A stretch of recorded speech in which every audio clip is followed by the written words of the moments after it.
जांजगीर के कलेक्टर साहब धूल धुआं पर ध्यान दें।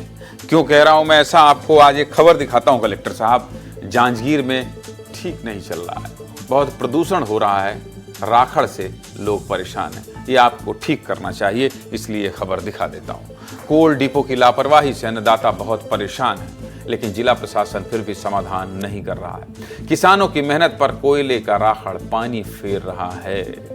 तस्वीरें देखिए, ये चारों तस्वीर गांव वालों की परेशानी से जुड़ी है। पहली तस्वीर कोल डिपो की है। इस कोल डिपो की धूल, राख और चूरा के चलते 10 से 15 गांव के लोग परेशान हैं। दूसरी तस्वीर कोल डिपो के पास के गांव की है। इन गांवों के खेत में कोयले का राखड़ जमा हो जाता है, जिसका फसलों पर बहुत बुरा असर पड़ रहा है। तीसरी तस्वीर तालाबों की है।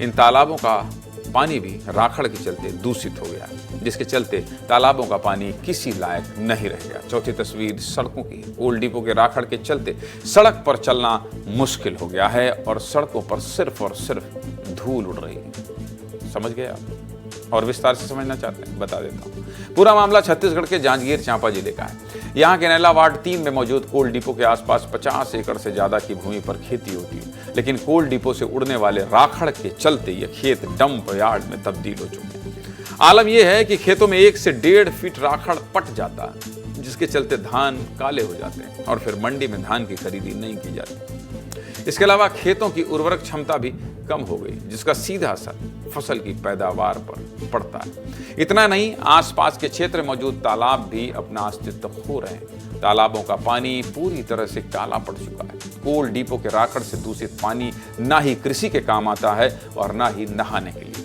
यहाँ तक कि इन तालाबों से ना ही मवेशी पानी पी पाते हैं और ना ही मछली पालन हो सकता है।